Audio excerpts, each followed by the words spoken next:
My fiancé announced 3 days before Valentine's, "I want a break. To see if I miss you." I said, "Take all the time you need." When she called on Valentine's Day, ready to get back together, I was on a date with her cousin. Original post. A 29 male proposed to my fiancé 8 months ago. We'd been together for 3 years before that. I thought we were solid. I thought wrong.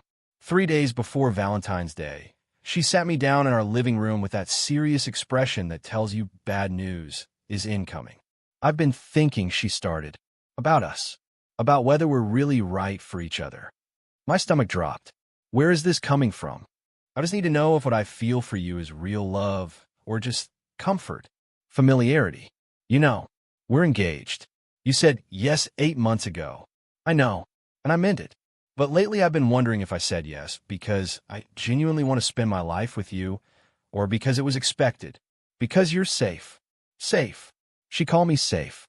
Like that's a bad thing. So what are you saying? I want a break. Just for a little while. To see if I miss you. To see if being apart makes me realize how much I need you. The timing wasn't lost on me. Valentine's Day was in 3 days. The reservation I'd made 2 months ago at the fancy Italian place she loved. The weekend trip I'd planned. The earrings I'd already bought. 3 days before Valentine's, I said flatly, "I know the timing isn't great. The timing is perfect, actually, for you." What does that mean? It means you get to be single on Valentine's Day. Free to do whatever, or whoever, without technically cheating. And if it doesn't work out, you come back to safe old me. Her face hardened. That's not fair. I'm trying to be honest with you. Honest would have been talking about this before we got engaged, or before you accepted the ring, or before I put down a deposit on a wedding venue. I didn't know how I felt then. And now you suddenly do? 3 days before Valentine's. She crossed her arms. I need space to figure things out. That's not unreasonable. I looked at her for a long moment. The woman I'd planned to marry. The woman I'd build a life with. The woman who was now asking for permission to test the waters while keeping me as a backup plan. "Okay," I said. She blinked. "Okay. Take all the time you need." "Really? You're okay with this?" "I'm saying take your break. Figure out what you want. I won't stop you." She looked almost disappointed, like she'd expected more of a fight, more begging, more proof of how much I needed her. "I'm going to stay with my sister for a few days," she said, "just to clear my head." "Sure. You're being weirdly calm about this. What would you prefer? Should I cry? Beg? Would that prove my love better than 3 years of actually being there for you?" She didn't answer, just packed a bag and left. The moment the door closed, I did something I'd been putting off for weeks. I called and canceled the Valentine's reservation. The $200 deposit was non-refundable, but honestly, that was cheaper than the emotional cost of sitting at that table alone. Then I returned the earrings. Got store credit. Used it to buy myself a new watch I'd been eyeing for months. Something just for me. Felt strange. Felt right. Then I sat down and really thought about the last few months. The late nights she'd been working. The new interest in self-improvement. The distance that had been growing between us that I'd chalked up to wedding stress. I pulled up her location, sharing on my phone. She'd never turned it off. She wasn't at her sister's house. She was across town. At an apartment complex I didn't recognize. Interesting. I screenshot it, saved it, then turned off my own location sharing, so she couldn't track me. The next morning, I woke up to a text from her, "Missing you already. Hope you're doing okay." I left it on read. If she missed me so much, she could have stayed. But she didn't. She chose to leave. She chose to lie about where she was going. That text was just maintenance, keeping me warm on the back burner while she explored her options. 2 days before Valentine's, I got a text from her cousin. We'd always gotten along well. She was the cool one in the family, the one who called out BS when she saw it, the one who'd privately told me once that I was too good for her cousin. "Cousin, hey. Heard what happened. You okay?" "Me been better. How'd you find out?" "Cousin." She posted on Instagram about taking time for myself with a spa selfie. Asked my aunt. Got the full story. "Me, what did she tell you?" "Cousin, that you're being unsupportive of her emotional journey." Her words. "Me, wow." "Cousin, yeah. For what it's worth, I think she's being ridiculous. You deserve better." "Me, thanks. Means a lot." "Cousin, if you need someone to talk to, I'm around." Serious offer. I thought about it for maybe 30 seconds. "Me, Actually, yeah. Want to grab coffee tomorrow? Cousin, sure. I'll text you the place. The next day, February 13th, I met her cousin at a coffee shop. We talked for 3 hours about the situation, about her family, about how her cousin had always been the golden child who got away with everything. She's not at her sister's, I told her. What do you mean? Location sharing. She's at some apartment across town. Has been since she left. Never once went to her sister's place. Her cousin's expression shifted. Understanding, then disgust. She's with someone. That's my guess. She wanted a break conveniently right before Valentine's Day. Lied about where she was staying and has been at the same address for 3 days. Doesn't take a detective. That's not a break to find herself. That's a trial run with another guy. Yeah, I figured. And she expected you to just wait while she did this. That's exactly what she expected. The break was supposed to give her freedom while keeping me on ice. What are you going to do? Nothing. She wanted a break. She's getting one. I'm just not going to be waiting when she decides she's done experimenting. Her cousin looked at me with something like respect. Most guys will be losing it right now. What's the point? She made her choice. I'm just accepting it faster than she expected. You know, she hesitated. This is probably inappropriate, but do you have plans tomorrow? For Valentine's? I did. Canceled them. I don't either. My ex and I split 3 months ago. First Valentine's single in 4 years. That sucks. It does. Want me single together? Strictly as friends. Anti-Valentine's solidarity. I laughed. Actually laughed for the first time in days. Sure. Why not? There's this new tapas place I've been wanting to try. Nothing fancy. Just good food and maybe too much wine. Sounds perfect. So that's how I ended up having Valentine's Day dinner with my fiancé's cousin. And that's what my fiancé called. Update 1, Valentine's Day evening. We were halfway through our second bottle of wine when my phone rang. Her name on the screen. Her cousin saw it, raised an eyebrow. You gonna answer? Might as well. I picked up. Hello. Hey, happy Valentine's Day. Her voice was bright, almost manic. I've been thinking about you all day. Have you? Yes. And I realized I was so stupid. I don't need a break. I know what I want. I want you.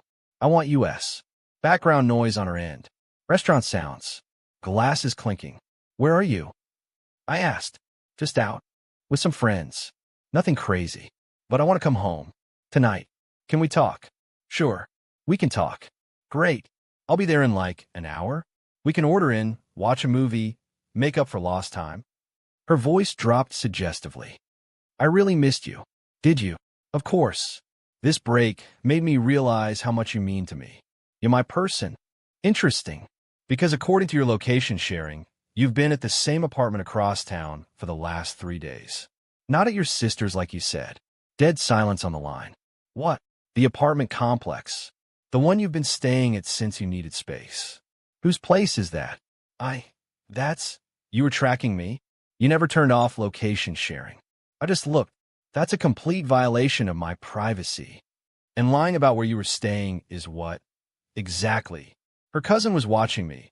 Wine glass paused halfway to her lips. She could hear enough to piece it together. It's not what you think, my fiancé said quickly. It's just a friend's place. A friend. You've been staying with a friend for 3 days. On a break from our relationship. 3 days before Valentine's Day. You're twisting this. Then explain it. I don't have to explain anything to you. You're being controlling and paranoid. I actually laughed. I'm controlling? You asked for a break so you could stay with some other guy without it being cheating. And I'm the problem. I didn't. It wasn't. She was sputtering now. Where are you right now? I can hear noise. Are you at a restaurant? I am, actually. On Valentine's Day? With who? I looked across the table at her cousin, who was now openly grinning. Your cousin, actually. The silence that followed was almost worth the entire disaster. My cousin? You're on a date with my cousin. It's not a date. It's 2 single people having dinner on Valentine's Day. Since we're on a break and all, we're not on a break anymore. I just said, you said you wanted a break. I gave you one. Now you're upset that I'm not sitting at home crying while you test drive your other option. That's not how this works. You cannot date my cousin. According to you, I can do whatever I want. We're on a break. That's the whole point. Her cousin grabbed the phone from my hand. Hey, it's me. Quick question. Does your mystery friend know you're engaged? Or did you conveniently forget to mention that while you were finding yourself? I heard screeching from the phone. Her cousin just laughed. Thought so. Enjoy your night. She hung up and handed the phone back to me. That felt good, she admitted. She's going to lose her mind. She's already lost it. She just didn't realize you weren't going to be a pushover about it. My phone immediately started buzzing. Text after text. You're going to regret this. I can't believe you would do this to me. My own cousin? Really? You're sick. We're done. The engagement is off. I showed her cousin. She shrugged. Wasn't the engagement already off when she asked for a break to stay with another guy? Technically, yes. Then she's just catching up to reality. My phone rang again. Her mother this time. I sent it to voicemail. Then her sister called. Voicemail. Then her father. Same. Within an hour, I had 16 missed calls and probably 50 texts. I turned my phone off. Her cousin was watching the notifications pile up before I silenced the phone. She looked almost impressed. That's a lot of reaction for someone who wanted to take a break. She's not mad that the relationship is over. She's mad that she lost control of the narrative. How do you mean? She expected me to be devastated, crying, begging for her back. Instead, I'm at dinner with her cousin, clearly fine. That's not how she planned this. In her version, she was supposed to come back whenever she wanted, and I was supposed to be grateful. And instead, she found out I'm not a backup plan. I'm a person with options. That's what she can't handle. Want to get dessert? Her cousin asked. Absolutely. We didn't get home until midnight. By then, my fiancée had apparently driven to our apartment. Her car was in the lot. The lights were on inside. She's here, I said. Wanted to come up? Moral support. Probably not a good idea. She'll use it against both of us. Fair point. Text me later. Let me know you're okay. I will. I went upstairs. Unlocked the door. She was sitting on the couch, mascara streaked, still in whatever she'd been wearing at the restaurant. We need to talk, she said. About what? The break you requested, or the guy you've been staying with, or the fact that you're upset I wasn't waiting faithfully while you cheated. I didn't cheat. We're on a break.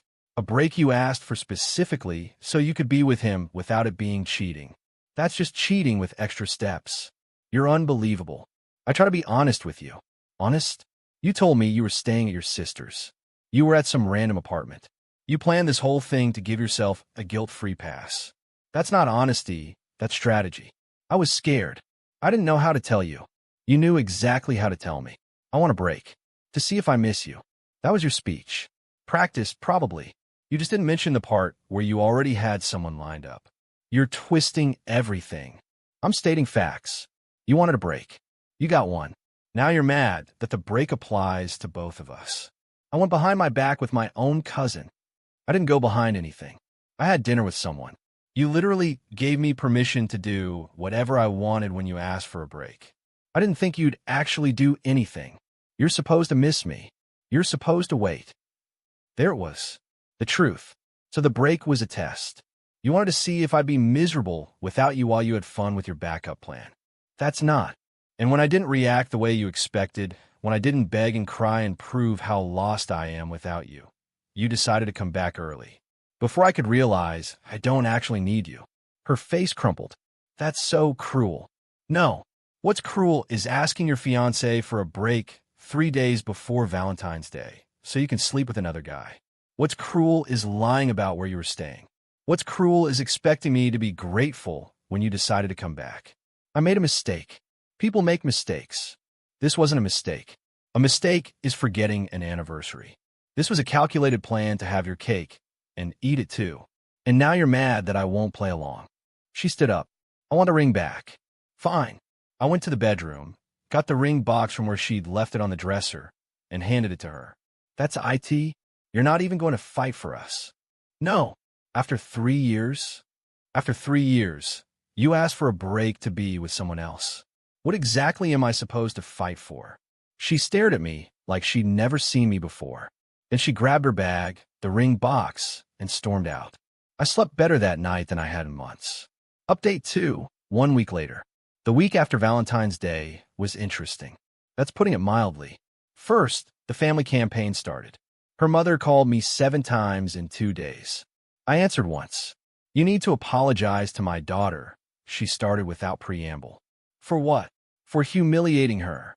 For going on a date with her own cousin. For being cruel and vindictive.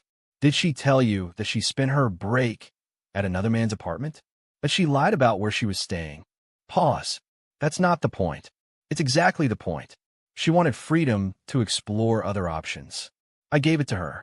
She didn't like that I used the same freedom. You were engaged. You have responsibilities. So did she. She chose to ignore them. She hung up on me. Her sister texted me a novel about how I was emotionally abusive for tracking her location. I replied with one line. She never turned off location sharing. I just looked. No response to that. Her father, surprisingly, was more measured. He called once, asked what happened from my perspective, actually listened, and then said, I'm not going to defend what she did. But I hope you understand this puts the family in a difficult position. Understand. I also didn't create the situation. No, you didn't. He sounded tired. Take care of yourself. That was it. Probably the only reasonable person in her entire family. Meanwhile, her cousin and I kept talking. Not romantically. Not yet. Just talking. She was the only person who saw the situation clearly without family bias. They're rallying around her, she told me over coffee a few days later. Full victim mode. She's telling everyone you were cold, distant, that you drove her away. And then when she tried to come back, you'd already replaced her with me. Replaced her? We had dinner once. I know, but that's not the story she's telling. What's your family saying to you? She shrugged. My mom called me a traitor. My aunt won't speak to me. My sister said I should be ashamed. I'm sorry. I didn't mean to cause problems for you. You didn't cause anything. She did.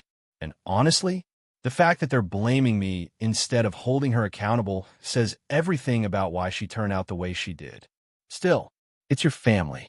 Some family is worth keeping. Some isn't. I'm old enough to know the difference. Here's where things got interesting. Remember how I mentioned she was at some guy's apartment? I did some digging. Not stalking, just following breadcrumbs. Social media is a goldmine if you know where to look.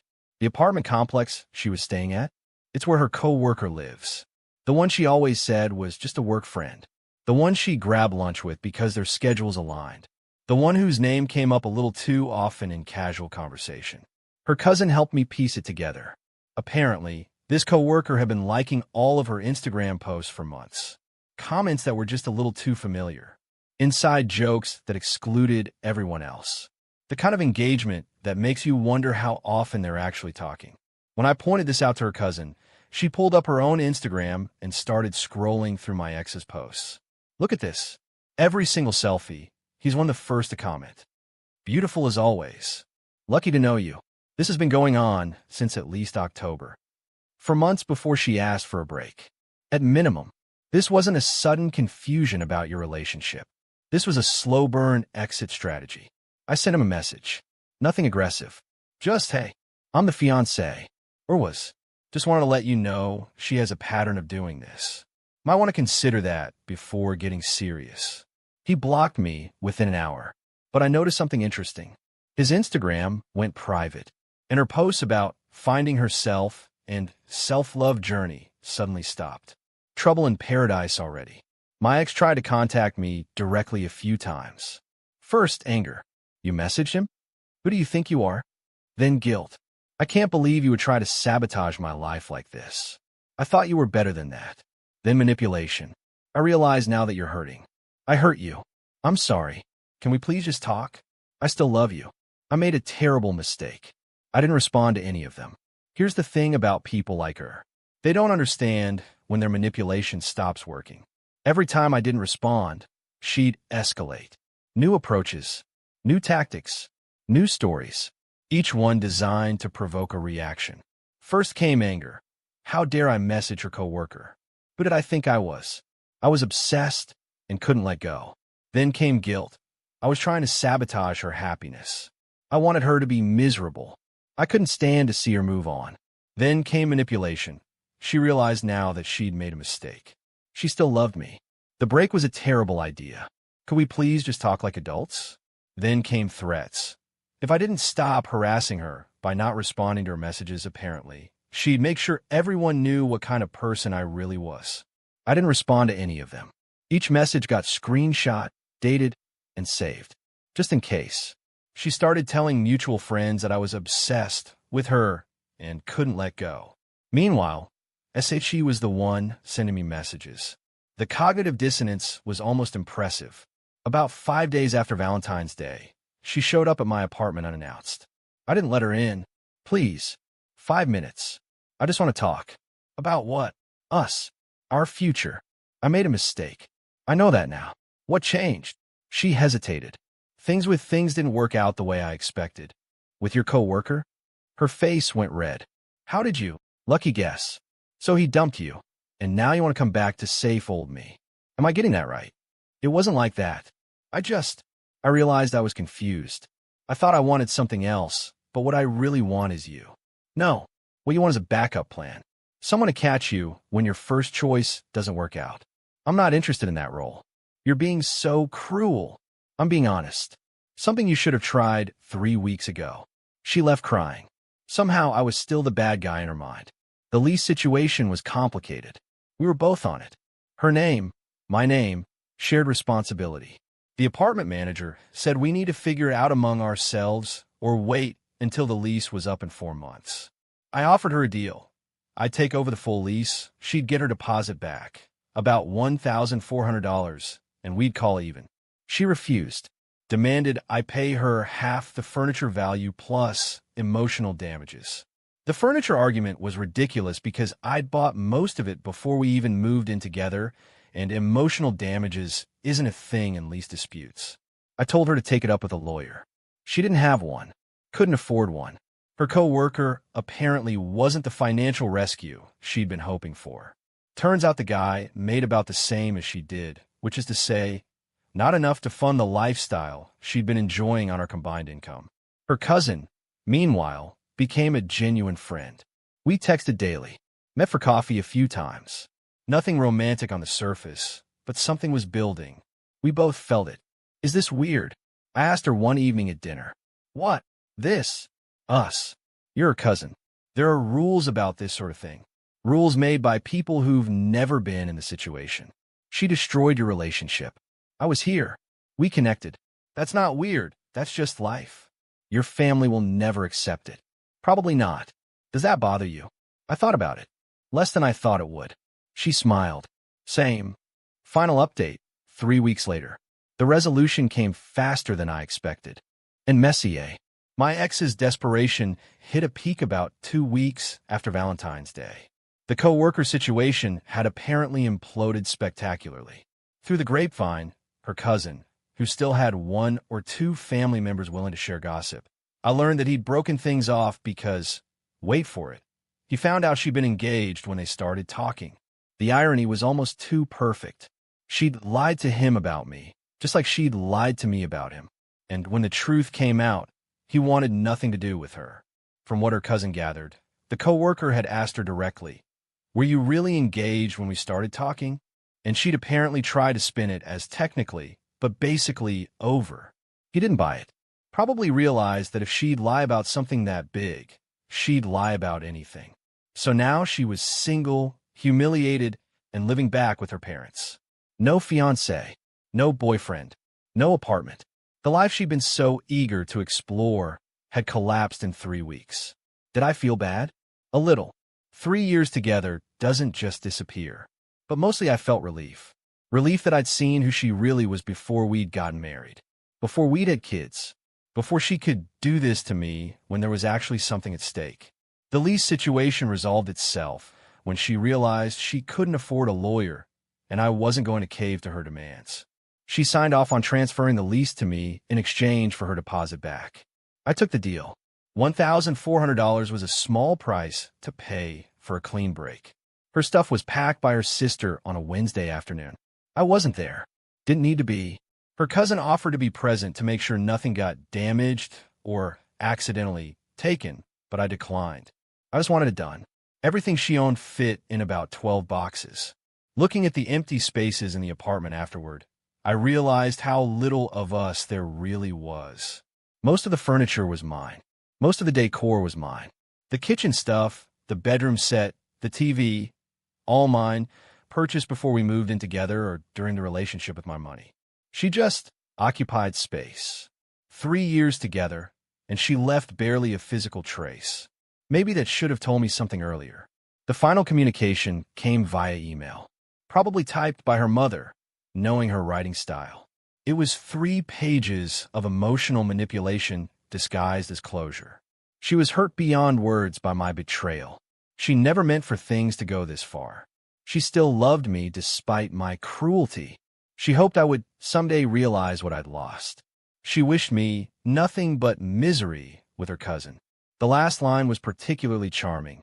"You two deserve each other." I didn't respond, just archived it in case I ever needed documentation. Her cousin read it, laughed, and said, "She's right about one thing. We probably do deserve each other, just not in the way she means." About that, her cousin and I didn't officially start dating until almost a month after Valentine's Day. We both wanted to make sure it was real, not just revenge or rebound. We took it slow.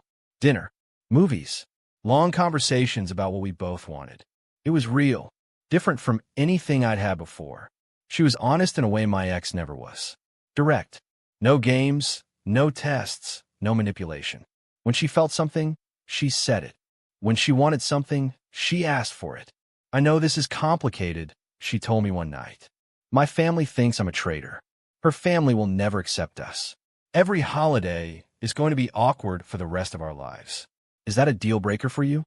"No, just a reality check. I want to make sure you know what you're signing up for." "I know, and I'm in." She smiled. "Me too." Her cousin, my girlfriend now, I guess, lost some family relationships over this. Her mom barely speaks to her. Her aunt, my ex's mother, sends passive-aggressive cards on holidays. Some cousins unfollowed her on social media. At one family dinner she wasn't invited to, apparently her name came up, and someone called her the betrayer, which is both dramatic and kind of hilarious. But her dad still talks to her. Her brother thinks the whole situation is hilarious and keeps asking for updates. And she has friends who understand. "Family isn't just blood," she told me. "Family is the people who show up for you, who tell you the truth even when it's hard, who don't enable your worst impulses." My ex never had that. She had enablers. People who made excuses for her, blamed everyone else, convinced her she was always the victim.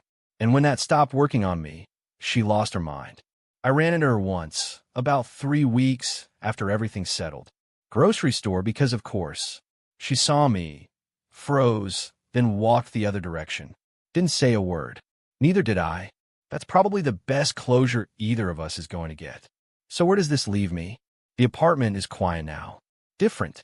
I rearranged the furniture, painted one wall, bought some plants. It feels like mine for the first time in years. Her cousin comes over a few times a week. We cook dinner, watch bad reality TV, talk about our days. Normal stuff. Domestic stuff. It's nice. Simple in a way my previous relationship never was. Is it perfect? No.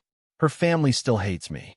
My ex is apparently telling anyone who'll listen that I was abusive and she escaped a toxic relationship. Some people believe her. Most don't. But here's what I learned. You can't control what other people think of you. You can only control how you respond to situations. My ex wanted a break so she could cheat without consequences. I gave her exactly what she asked for. And when the consequences came anyway, she blamed everyone but herself. That's her pattern. That'll always be her pattern. And I'm grateful I'm no longer part of it. To anyone reading this who's in a similar situation, trust your gut. When someone asks for a break right before a romantic holiday, they're not trying to find themselves. They're trying to find someone else while keeping you as a backup. You don't have to be the backup. You could just walk away. Let them discover exactly how much they need you. And when they come running back, you can be somewhere else entirely. Maybe even at a tapas restaurant with their cousin. Thanks for reading. Time to close this chapter.